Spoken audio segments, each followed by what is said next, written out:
Twilight in suburban Boston. Patricia Henderson's house stands in a quiet residential area of Brookline, among rows of red brick buildings. In her well-maintained front yard, roses of various colors bloom proudly. The soft early summer breeze gently caresses the silver-haired woman's cheek.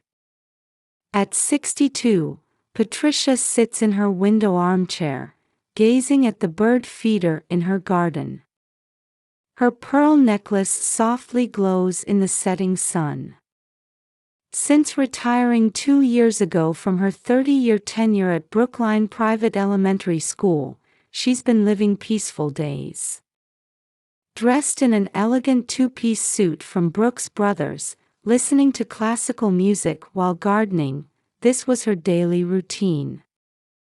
Back then, I used to record everything whenever problems arose, she reminisces about her teaching days, holding her smartphone. Even minor troubles among students could be resolved smoothly with video evidence. This habit remains deeply ingrained in her. It's been 5 years since her husband George passed away. While her refined and intellectual lifestyle continues in their beloved home, paid off over 35 years, family dynamics have changed dramatically. From her window, she can see the magnolia tree George planted in the garden corner. The image of young Michael playing beneath it remains vivid in her mind. The change in her son Michael has been particularly striking. Since his promotion at State Street Corporation, his once gentle personality has faded, transformed into a cold workaholic. Even on weekends, seeing him in his suit, fielding work calls with expensive scotch by his side, has become a familiar sight. Tommy. Her heart aches thinking of her 8-year-old grandson Tommy. Since losing his mother Sarah in an accident 2 years ago, their bond has grown even stronger. Every weekend, they watch Little League games together, and Patricia feels maternal love watching Tommy carefully polish the baseball gloves Sarah bought him. However, everything changed when Michael married Victoria, a real estate agent. The arrival of this new mother, with her perfect blonde hair and luxury brand attire, created quiet ripples through the family. Vicky plays the perfect stepmother on the surface. Rising at 5 a.m. for the gym, perfectly managing both housework and career, she looks like she stepped out of a fashion magazine. Yet behind her obsessive perfectionism, Tommy has gradually become isolated from the family. Tommy, who attends Brookline Private Elementary School, smiles less these days. He increasingly makes unexpected visits to Patricia's house, quietly mumbling, "Grandma's house is where I feel most comfortable." His words, though from an introverted but bright child, fill her with indescribable anxiety. Michael isn't the only one who's changed. Outside the window, the twilight sky turns deep purple. Patricia occasionally thinks of Vicky, who she's heard is visiting Mass General Fertility Center. She understands all too well the anguish of someone desperately seeking to create a new family form. Sighing while watching birds descend into her garden, Patricia contemplates her son and daughter-in-law's seemingly perfect life in their luxury Back Bay apartment. Meanwhile, her grandson gradually withdraws into himself. She couldn't yet foresee how their family would continue to change. One June afternoon, Patricia's phone rang. Pausing from organizing her china cabinet, she checked the screen. It was her son Michael. "Mom, I have wonderful news." Excitement seeped through Michael's voice. He had secured a major investment deal with Singapore and was promoted to vice president of the global investment division. The sound of ice clinking in his glass over the phone revealed his elation. "We're having a celebration dinner at Le Jardin next Friday. Important clients will be there. It's going to be a family gathering." Le Jardin is Boston's most prestigious French restaurant, housed in a renovated 19th-century French-style building in Back Bay. The prix-fixe menu starting at $250 per person reflected its high status. "Oh, that's wonderful. Tommy will be so excited. He's been expressing interest in French cuisine." A moment of silence fell on the other end of the line. "Ah, about that." Michael's tone shifted. Vicky's voice could be heard faintly in the background. "This time we want it to be family only, meaning adults only. Vicky says the clients aren't bringing their children either." Just then, the doorbell rang. "Sorry, Mom. I'll explain more later." The call ended abruptly. At the door stood Tommy, tears in his eyes, still wearing his school backpack. "Grandma." Patricia immediately embraced him. His small body trembled. "What's wrong? Tell me everything." Sitting on the living room sofa, she gently stroked Tommy's head. He clutched his baseball glove tightly. "About Dad and Vicky's celebration dinner." Patricia patiently waited as his tear-choked words came out. "They said it's family only. But I..." At that moment, she painfully understood Tommy's grief. He wasn't included in their definition of family only. "I heard about it on the phone. But you are absolutely family. The most important family." "But Vicky said. This is an adult's dinner. You're an outsider." Tommy's words froze something inside Patricia. Outside the window, birds pecked at their feed. The peaceful scene now seemed surreal. She felt her smartphone pressing against her back. Her old teaching habit, keeping evidence to resolve problems, suddenly took on new significance. The phone rang again. This time from Vicky. Staring at the incoming call, Patricia had made up her mind. "Hello, Victoria." While responding in her usual calm voice, Patricia's heart had turned to ice. "Yes, Tommy is here. Don't worry. I've already told Tommy to come straight home after school." Vicky's voice mixed with anxiety and irritation. High-end real estate negotiations could be heard in the background. "About the party, since the clients aren't bringing children, it's an adult's dinner, so for Tommy, perhaps another day."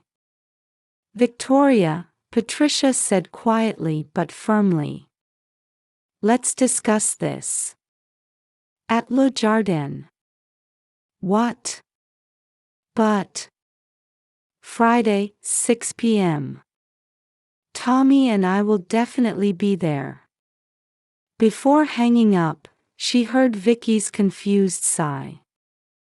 The living room grandfather clock ticked quietly.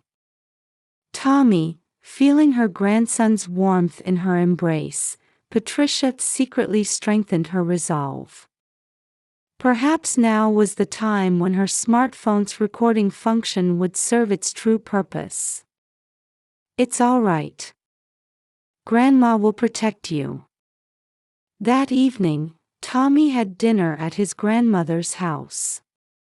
Patricia made his favorite macaroni and cheese, hoping to soothe his heart somewhat.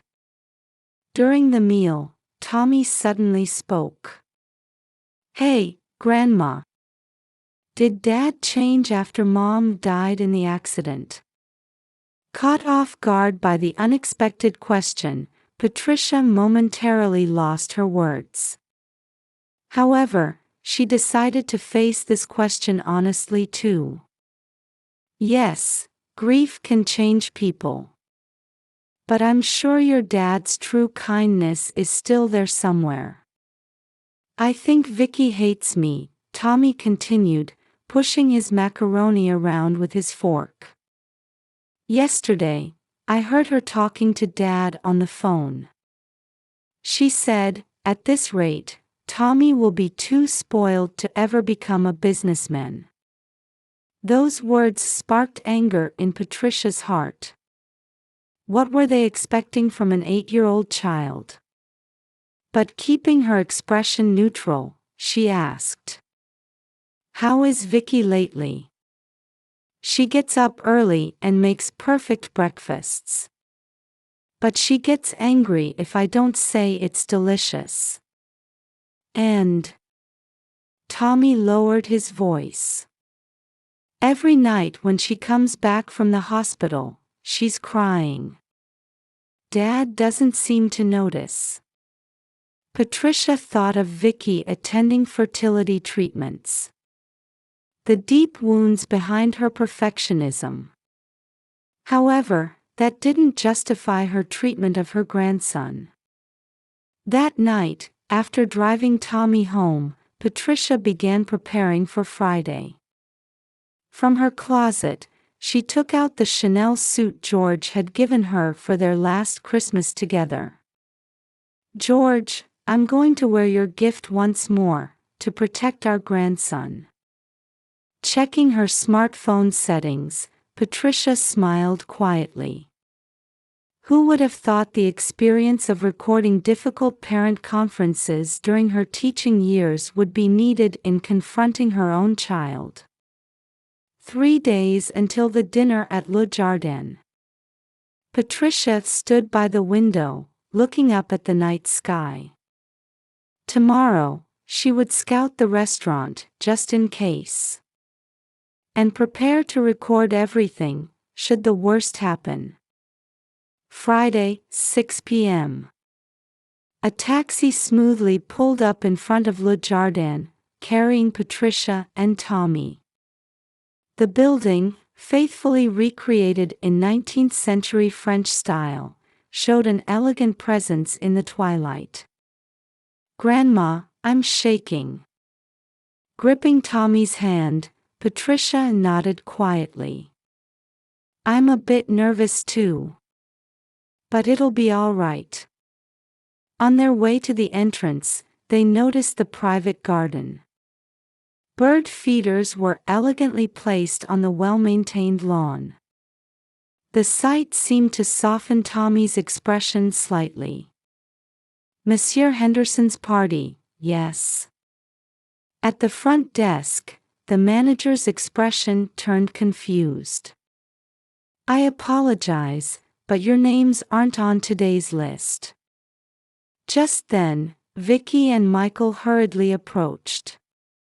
Michael wore the latest Brooks Brothers suit, while Vicky displayed a perfect figure in her Chanel two-piece. "Mom, we'll talk later. Today's clients are..." Michael's words were interrupted by the arrival of the clients. James Chen, head of State Street Corporation's Asian division, arrived with his family. "Ah, the Henderson family." Beside Chen stood, surprisingly, a girl about 10 years old. "This is my daughter Amy. We brought the family to create Boston memories from her childhood." A moment of silence. Vicky and Michael's faces tensed. "We've come as a complete family too," Patricia announced calmly but firmly. "This is my grandson Tommy." Under the crystal chandelier's light, everyone took their seats. Tommy sat next to Patricia, his small body trembling. Outside the window, birds pecked at feed in the twilight garden. As waiters began serving the premium course meals, Michael increasingly turned to drink. The aroma of expensive scotch wafted across the table. "Mr. Henderson, your son is growing into quite a fine young man." At Chen's words, Michael's expression twisted. Vicky maintained her perfect smile, though her fingertips trembled. "Tommy is."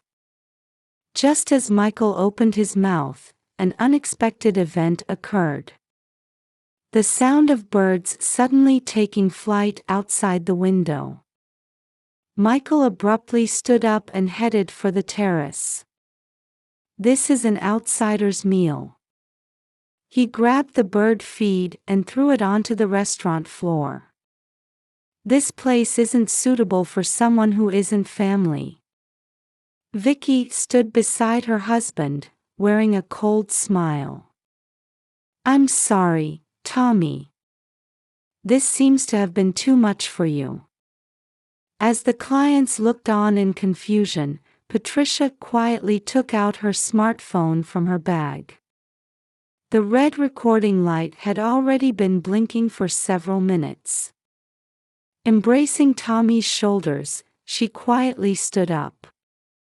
"Michael, Victoria. Is this really the kind of family you want?" Her voice was clear and strong, like the light from the crystal chandelier. Chen's daughter Amy clung to her father. Seeing this, Michael's expression seemed to waver for a moment. "Oh, what a wonderful view," Vicky suddenly pointed outside. The twilight sky had turned deep purple, and the birds were returning to their feeders. The scene seemed to ironically mirror their current situation. Massachusetts General Hospital's family counseling room. 1 week after the Le Jardin incident, the Henderson family quietly faced each other. In the sunlight streaming through the large window, Counselor Dr. Sarah Martinez first turned to Vicky. "Victoria, is there anything you'd like to share?" Lightly stroking her perfectly styled hair, Vicky began speaking with a trembling voice. "I just wanted to create a perfect family." At that moment, tears fell from her eyes. "The fertility treatments aren't working. Someone like me who can't have children, Tommy's existence." Vicky choked on her words. Her usual perfect expression crumbled, revealing a face full of deep sorrow. "My mother always told me, you're not qualified to maintain a family. The abuse from my birth mother left deep scars on my heart.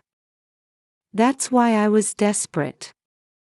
Trying to be the perfect wife, the perfect mother." Michael's eyes widened at his wife's confession.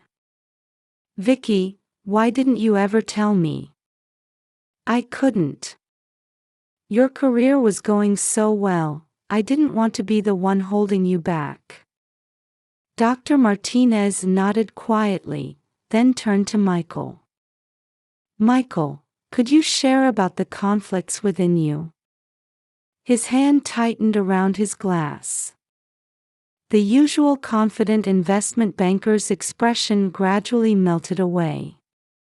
The pressure at work was certainly intense. But that's no excuse.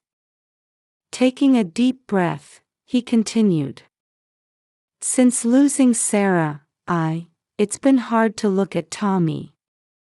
His eyes, his smile, they're so much like hers." Suddenly, Michael's voice began to shake. "I tried to escape the pain of the past by creating a new family. But in the end, I lost sight of what was most important." Tommy silently listened to his father's words.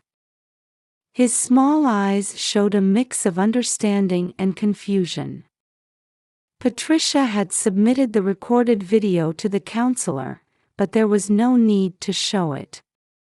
Each family member's true feelings were naturally flowing out. Perhaps there's no such thing as a perfect family, Dr. Martinez's words echoed in the quiet room. What's important is accepting each other's imperfections and being there for each other's pain.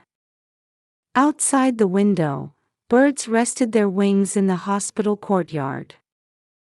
The scene seemed to suggest a new beginning. "Tommy, would you like to share your feelings too?" At Dr. Martinez's gentle voice, the room's atmosphere froze for a moment. All eyes turned to Tommy. Hugging the baseball glove his mother had bought him, he began speaking in a small voice. I was scared when Dad changed. But I didn't know he was so sad." Searching for words, he continued. "And Vicky, you don't have to be perfect. My mom made mistakes too. But that's what made it fun." At these honest words, fresh tears spilled from Vicky's eyes. That's what I wanted too.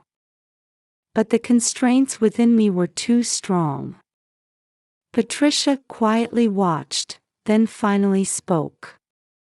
"Families sometimes hurt each other. But what's important is having the courage to overcome that." Dr. Martinez nodded gently and posed the session's final question. "So, what does an ideal family look like to each of you?" The family looked at each other, seeking answers. After a silence, surprisingly, Tommy answered first. "A family where everyone thinks about everyone else." At these pure words, the adult's expressions softened. During the final counseling session, Patricia quietly took out her smartphone. The screen showed the video from that night. "Originally, I intended to keep this as evidence." The video recording of everything at Le Jardin played quietly. Under the crystal chandeliers in the luxurious restaurant, the family's distortions were exposed. Bird feed thrown on the floor. Vicky's cold smile. And Tommy's trembling figure. "But now, I think I'll delete it. We don't need it anymore." As Patricia reached to touch the screen, Tommy stopped her hand. In his grip was the baseball glove his mother had bought him. "Wait, Grandma." He stood up and faced his father and Vicky. His eyes no longer showed fear. Instead, they held a quiet strength. "Let's keep this video. I think there are things we shouldn't forget." Michael met his son's gaze directly. His former warm look had returned. The scent of scotch was gone. "You're right. Let's keep this as a reminder, no, as a record of our new beginning." Vicky slightly messed up her perfectly styled hair, showing a genuine smile for the first time. The lines of tension on her forehead had naturally softened. "Tommy. I'm sorry. I'm done trying to be perfect. Instead, I want to hear more about you. About Sarah, your mother. It's okay to make mistakes. Mom used to mess up in the kitchen all the time. But that's what made it fun." Vicky embraced Tommy. In her arms, his trembling gradually subsided. Their heartbeats resonated with each other. Michael joined them, the three embracing. Watching this scene, Patricia smiled secretly. 1 month later at Le Jardin. This time, the entire family sat around a circular table. The same crystal chandeliers, the same garden view. But the atmosphere was different. "Dad, let's ask about how they make this sauce. I want to try making it at home with Vicky." Tommy's eyes sparkled. Vicky, no longer maintaining her perfect posture, leaned back slightly in her chair, smiling relaxedly. She wasn't wearing her luxury brand suit today. "Let's ask the chef. But remember, when we make it at home, it's okay if we mess up. In fact, making mistakes might be more fun." Michael kept his smartphone tucked away in his bag. He wouldn't answer work calls tonight. Even his habitual glances at his watch had disappeared. Patricia quietly observed this new scene. In the garden, birds shared the scattered feed harmoniously. The sight seemed to mirror their own image. Not perfect. But that was okay. The shape of their family would surely continue to change. As long as they remembered to care for each other. The crystal glasses on the table gleamed in the sunset. The light seemed to be blessing the birth of their new family. I am Amanda. Right now, I'm on the 38th floor of a high-rise in Boston's financial district, standing in a glass-walled conference room. I take a deep breath and stand up, conscious of the 10 pairs of eyes from my creative team as I project my voice with confidence. The concept for this campaign is the fusion of tradition and innovation. My voice resonates through the conference room. Pointing to the innovative design displayed on the smartboard, I continue. To convey the allure of this luxury watch brand with its 150-year history to the younger generation, we need new visuals that combine traditional craftsmanship with cutting-edge technology. I can't help but smile as I see the team members' eyes begin to sparkle. At 42, I feel this moment perfectly exemplifies how I've built my position here.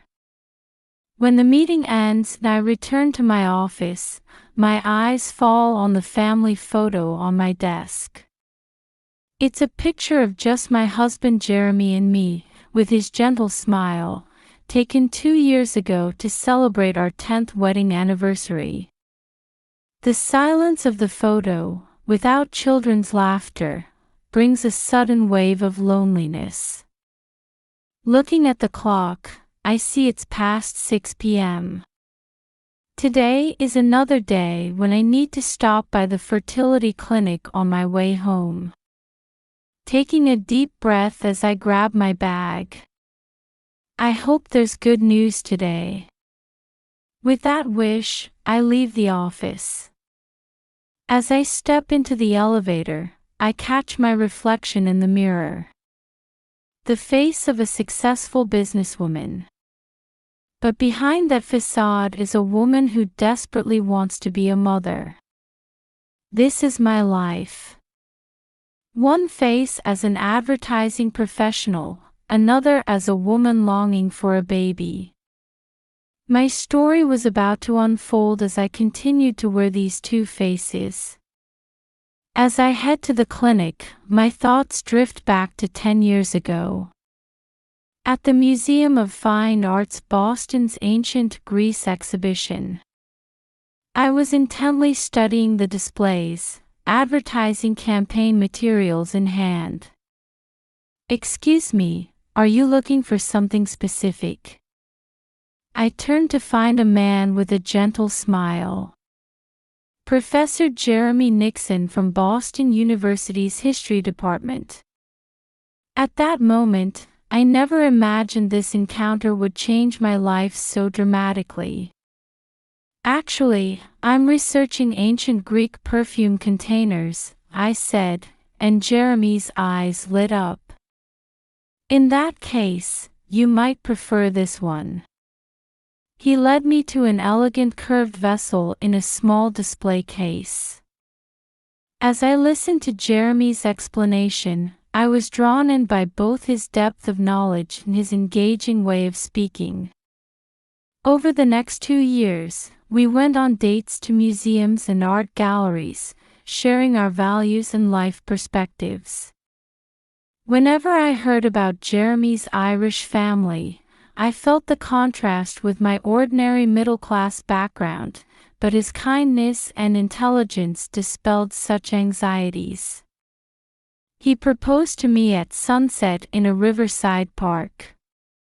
Under the orange-tinted sky, Jeremy knelt and said, "Amanda, I want to make our life together as colorful as this beautiful scenery."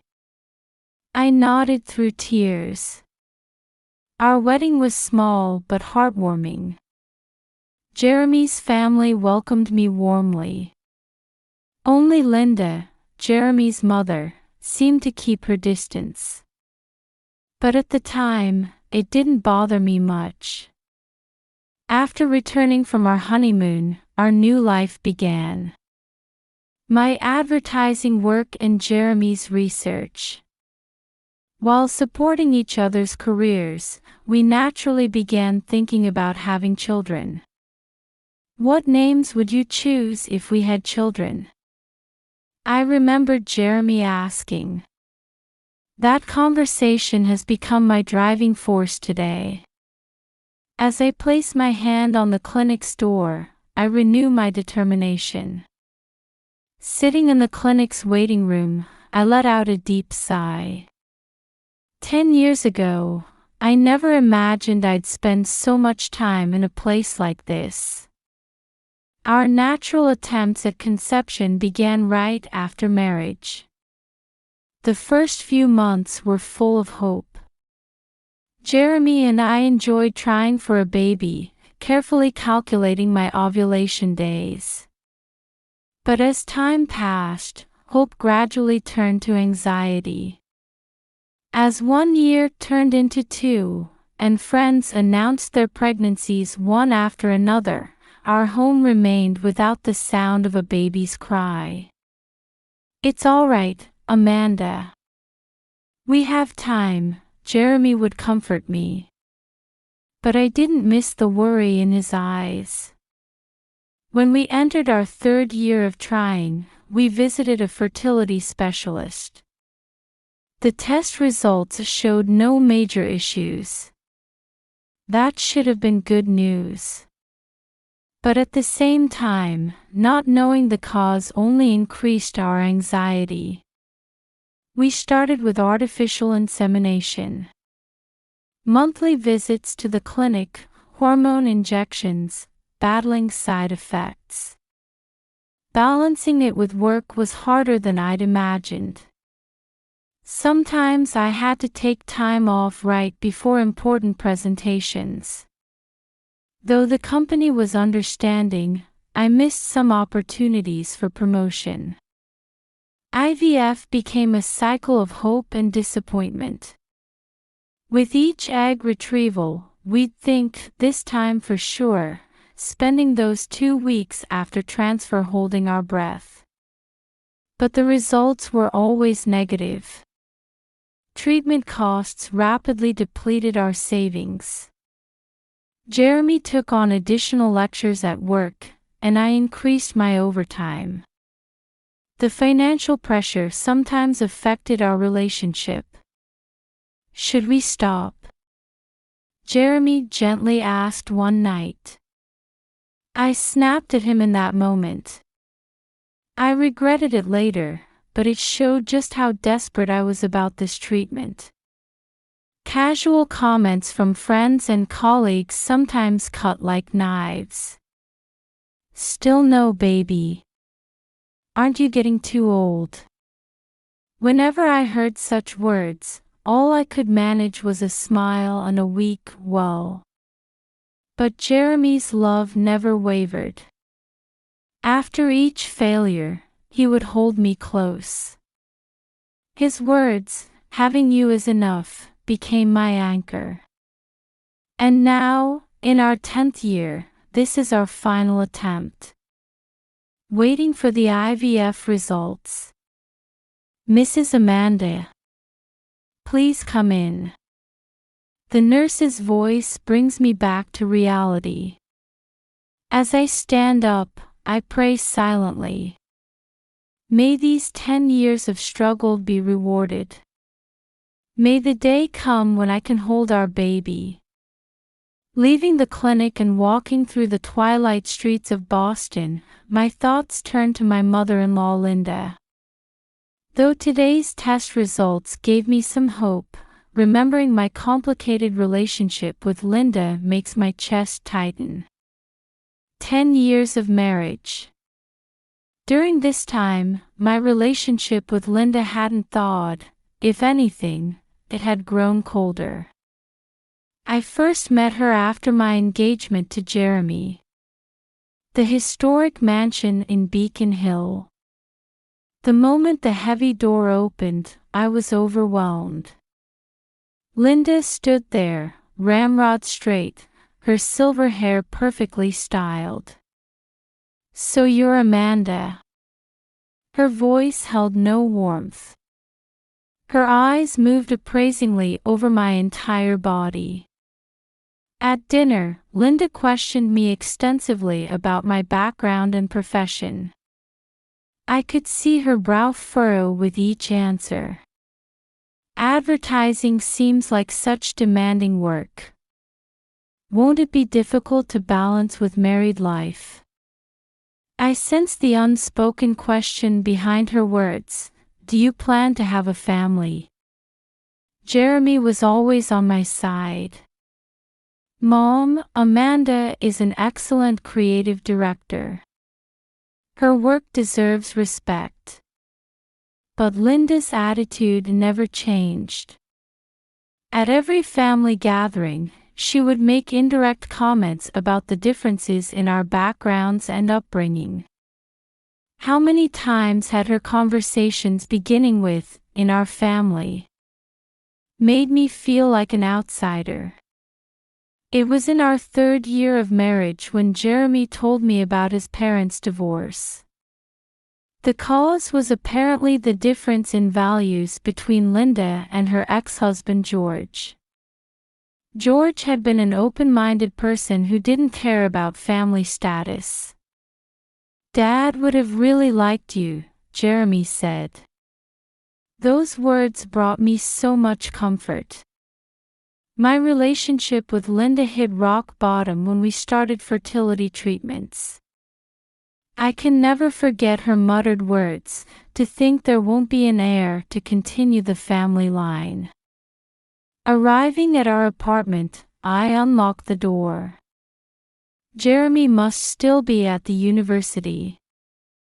Entering the quiet room, I take a deep breath. I'll set aside thoughts of Linda for now.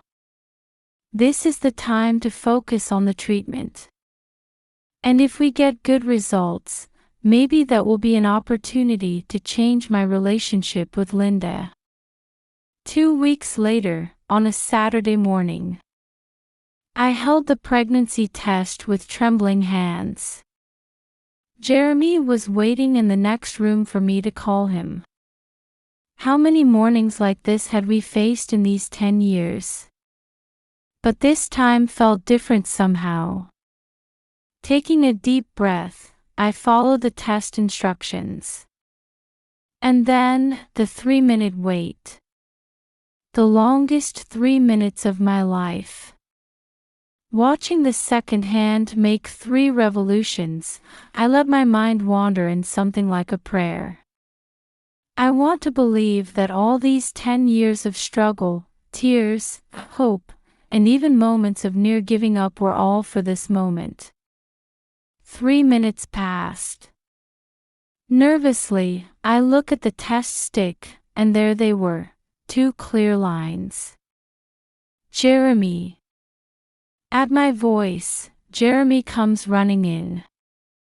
When I show him the test, his face lights up. Amanda, we did it. Jeremy embraces me, and we both cry tears of joy. It was the moment our 10-year wish had finally come true. But amidst the joy, a new worry crosses my mind. How should we tell Linda? Jeremy reads my expression and says gently, let's tell her together. I'm sure Mom will be happy. Though half doubting his words, I nod. A chance to improve things with Linda. I wanted to believe that. First, let's go to the hospital and get it properly confirmed, Jeremy said. Hand in hand, we prepared to take the first step into our new life. The light of hope that finally appeared after 10 years of trials. It was a dazzling light that would illuminate our family's future. A week after the hospital officially confirmed the pregnancy, Jeremy and I were in the car heading to Linda's mansion. The Boston cityscape flowed past the window. It'll be okay, Amanda, Jeremy squeezes my hand. That warmth was reassuring. Arriving at Linda's house, my heart was pounding as we rang the doorbell. The door opens, and Linda appears. This is unusual, her voice still lacking warmth. We're shown to the living room. Surrounded by heavy furniture, I felt increasingly uncomfortable. So, what brings you here today? Linda asks. Jeremy holds my hand, encouraging me. Taking a deep breath, I begin. We have something to tell you. We're having a baby. A moment of silence, and then Linda's expression gradually changes. What did you say? Her voice resonates low. Mom, we're having a baby. You're going to be a grandmother, Jeremy says joyfully. However, Linda's reaction far exceeded our expectations. A child of yours would be a disgrace to this family, she suddenly shouts. Not worthy of this lineage. I freeze at those words. Just as Jeremy was about to protest, something unexpected happened. Linda suddenly stood up and walked toward me. And unbelievably, she kicked me in the stomach. Ah! I cried out. Jeremy quickly moved to protect me, restraining Linda. Mom! What are you doing? Jeremy's voice shakes with anger. Linda continues to scream like a madwoman. I won't allow anyone to taint this family line. That's when Jeremy spoke in a calm voice. Mom, don't you know about Dad's will? Our child. Jeremy took an envelope from his briefcase. Linda's eyes widened. What? That's... The color drained from Linda's face, and she clutched her head, crouching down. Trembling in Jeremy's arms, I was confused by this sudden turn of events. What was written in that envelope? And what would happen now? In the tense atmosphere of the living room, Jeremy slowly opened the envelope. I stood beside him, while Linda remained crouched. Mom, this is Dad's will, written 10 years ago, Jeremy's voice quietly resonates. Linda raises her face. Confusion and fear flowed in her eyes. Jeremy unfolds the will and begins to read. To my son Jeremy and his wife. The words written by Jeremy's father in his lifetime fill the room. They were full of family history, love, and hope for the future. The will stated that the child conceived by Jeremy and his wife after enduring more than 10 years of trials would be the true heir to the family line. And that this child should inherit the family's property. But why wasn't I told about this? Linda's voice trembles. Jeremy lets out a deep sigh. Dad entrusted this will only to me, hoping your values would change. I opened my eyes wide in surprise. Had Jeremy been carrying this secret for 10 years? Linda murmurs, your father was worried about my narrow-mindedness. Jeremy continues, Dad believed there were things more important than bloodlines and tradition. They are love and patience. Tears well up in Linda's eyes. For the first time, she looks directly at me. Amanda, She struggles for words. I gather my courage and step forward. Our child is the crystallization of this family's love. Won't you accept us? Silence falls in the room. Linda's answer would greatly influence our future life. We waited with bated breath for her response. As we waited for Linda's answer in the tense atmosphere, Jeremy quietly turned another page of the will. Amanda, Mom, he took a deep breath and said. Dad also recorded our family history in this will. We listened intently to Jeremy's words. In the 1870s, during the Great Famine in Ireland, Jeremy began reading. Our ancestor, John Nixon, came to America with his wife and young son. Linda's eyes widened. She seemed to be hearing this story for the first time. John brought only one family heirloom, Jeremy continued. It was a ring passed down through generations. I caught my breath. Could it be that beautiful ring Jeremy had shown me at our wedding? This ring is said to have the power to protect the family's prosperity and the happiness of descendants. And this isn't just a legend. This ring has been passed down only to those who have overcome hardship through the generations. Linda whispered softly, that ring. Jeremy nodded and continued. According to Dad, there's a condition for inheriting this ring. It's a tradition to pass it on to a child born after enduring more than 10 years of trials. Jeremy and I exchanged glances. It was as if these conditions had been set specifically for us. And Jeremy opened the next page of the will. Dad wrote his wishes for us as a couple.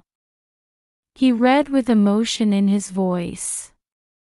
To Jeremy and Jeremy's wife, I hope you never give up, no matter what difficulties you face. And the child you are blessed with will be the true heir to our family line. Tears ran down Linda's face. I felt my own eyes welling up. Jeremy continued, and Mom, this is a message for you. Linda leaned forward. Linda, our family's true value doesn't lie in bloodlines or tradition alone. Love and patience are what strengthen a family, Jeremy read. I hope you will come to realize this truth. Silence fell over the room. Linda was speechless, only tears flowing. Jeremy opened the final page. There's also information about the inheritance of property. We held our breath as we listened. The majority of the family's assets are to be inherited by the descendant who meets these conditions. Jeremy's voice resonates. This includes the grand mansion in Boston's suburbs and a substantial trust fund. Linda let out a small breath. Her expression showed both surprise and some deep understanding. Jeremy closed the will and looked at us. Dad believed that family bonds and love were the most important things. And he entrusted those thoughts to us. I quietly held Jeremy's hand. The 10 years of hardship, and now this joy. Everything seemed connected. Linda slowly stood up. In her eyes floated a gentleness I had never seen before. Linda's words resonated heavily in the room. I was wrong. At that moment, you could see the tension leave her shoulders.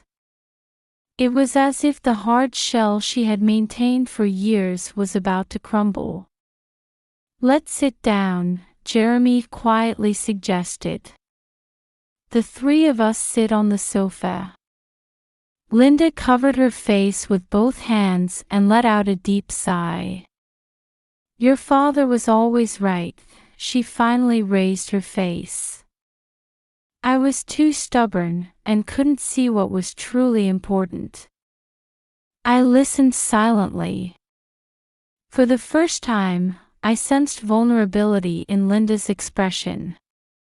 Amanda, she looks at me. I had no idea about the 10 years of struggle you and Jeremy went through. Jeremy said quietly, Mom, we didn't give up. Because that was Dad's wish. Tears well up in Linda's eyes. That ring, you two were truly the worthy heirs. I couldn't help but speak. So the ring had special meaning. She nodded slightly. Only those who overcome hardship inherit it. I had forgotten that meaning. Silence flows. Linda slowly stood up and walked to the window. Outside, it was twilight, and soft light fell on the streets of Boston. Memories of my husband are coming back, her voice softens. He always valued heart over bloodline. When Linda turned around, a small smile played on her face. Your child will surely be wonderful, she said. As the true heir to this family line. At those words, tears overflowed from my eyes. Jeremy embraces my shoulders. Linda approached us. Can you forgive me? Her voice trembles. For my foolishness all this time. I stood up and took Linda's hands. Let's walk together as a new family. Jeremy also stood up and embraced us both. The sunset streaming through the window gently enveloped us. It was the moment when years of division were bridged, and new bonds began to sprout. Linda's change of heart brought new hope to our family. And the baby to be born would herald the beginning of a new chapter for this family. As the sun completely set, soft lights came on in Linda's living room. We slowly sat down on the sofa. Linda took a deep breath and looked straight at me. Amanda, I'm truly sorry. Her voice held a sincerity I had never heard before. I hurt you, especially my actions today are unforgivable. I squeezed her hand back. I understand your feelings. You were shocked by the sudden news. Jeremy said quietly, Mom, this is just the beginning. Let's walk together as a new family. Linda nodded slightly. Then she slowly stood up and walked to an old dresser in the corner of the room. She took out a thick album with a leather cover. I want you both to see this. Linda opened the album. As she turned the pages, old photographs appeared. These were photos of our ancestors who had come from Ireland. These are John and Grace, Linda explained. The ones who brought that ring to America. We gasped. The couple in the photograph looked at the camera with expressions full of hope. They must have gone through so much, I whispered. Linda nodded. Yes, but they never gave up. And that spirit has been passed down through generations. As she turned through the album, Linda began telling the family history. She spoke of everything, joys and sorrows, without holding anything back. Jeremy and I listened intently to these family stories we were hearing for the first time. It's been a while since I looked at this album too, Linda smiled. The last time was with your father. Jeremy placed his hand on Linda's shoulder. Dad's wishes have finally reached us, haven't they? Tears sparkled in Linda's eyes. Yes, they have. He must be happy. I ventured to say, shall we make new memories together from now on? For this child too. Linda looked at me in surprise. Then, slowly, she smiled. Yes, that would be nice. Jeremy stood up and brought glasses and a wine bottle. This is a special day. Let's make a toast. He poured red wine into the glasses, and the three of us raised them. To the beginning of our new family, Jeremy said, and to new life, I added, and finally Linda said, to family bonds and love. The gentle sound of clinking glasses echoed in the room. That night, we stayed late at Linda's house, talking about family history and dreams for the future. As we were leaving, Linda gently embraced me. Thank you, Amanda. You truly were the right person for this family. Fighting back tears, I hugged her once more. It was a night when years of division were bridged, and new family bonds began to bloom. 7 months after that night, on a summer evening in Boston. Jeremy, it's time. I caught my breath at the sudden contraction. Jeremy, though flustered, grabbed the prepared bag. It's okay, Amanda. Take deep breaths. On the way to the hospital, Jeremy held my hand. That warmth seemed to ease the pain. Arriving at the hospital, I was immediately taken to the delivery room. Fighting through contractions, I remembered our family. 10 years of fertility treatments, reconciliation with Linda, and now. Everything felt connected to this moment. Almost there, the midwife calls to me. I gather my last strength. And then, a cry echoes through the room. Congratulations. It's a girl. Tears overflow. Jeremy kisses me. Thank you, Amanda. Shortly after, Linda enters the room. Her eyes too are moist with tears. The midwife approaches Linda with the baby. Linda nervously takes the baby. Oh, what a beautiful child. At that moment, her expression softens. Her face shone with the joy of holding her granddaughter for the first time. "Have you decided on a name?" Linda asks. Jeremy and I exchange glances. "Aurora," I answer. It's a name that symbolizes hope. Tears well up in Linda's eyes. "A wonderful name." Just then, the midwife gently brings the family heirloom ring. Jeremy takes it and holds it before Aurora. "Look, Aurora. This is our family's treasure." Our daughter gazes at the ring with curious eyes. Linda quietly said, "This child truly is the hope of our family." We nodded. A peaceful atmosphere filled the room, celebrating the birth of new life. Aurora's birth brought new joy to our family. And at that moment, I was certain that our life ahead would be filled with love and understanding. Aurora's first birthday. We were having a small party in the garden of our new home in Boston's suburbs. "Look, Aurora. Grandma's here." I carry my daughter as I walk toward the gate. Linda approaches with a beaming smile. "My, how she's grown."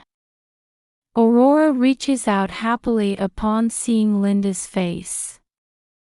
"Mom, let me help with those bags." Jeremy runs over. Linda shakes her head. "It's all right. This is Aurora's present."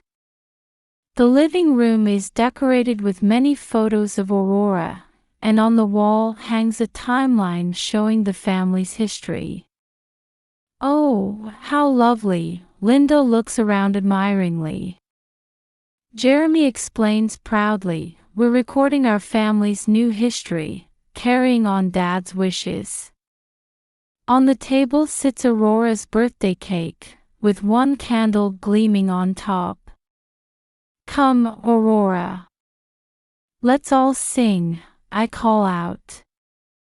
After the song, Linda gently approaches Aurora. "Aurora, dear. This is a special present from Grandma." She opens a small box, revealing the family heirloom ring now made into a medallion. Seeing my surprise, Linda explains with a peaceful expression. "This will be her guardian angel as she grows. And someday, she'll inherit it herself." Jeremy places his hand on his mother's shoulder. "Thank you, Mom." Linda puts the medallion around Aurora's neck. Everyone smiles as our daughter curiously touches it with her fingers. In this past year, our family has changed dramatically. Linda comes twice a week to help care for Aurora. I've returned to work and been entrusted with new projects in the advertising world. As we enjoy a barbecue in the garden at twilight, Jeremy quietly says, "Dad must be happy too." I silently nod. As Aurora walks around on the lawn, her figure illuminated by the setting sun truly looks like a symbol of hope. In this moment, I feel deeply happy. This precious family we finally gained after long trials. I vow to carefully nurture these bonds from now on. As I gaze at my beloved family with this promise in my heart, church bells ring in the distance, as if announcing the beginning of a new chapter.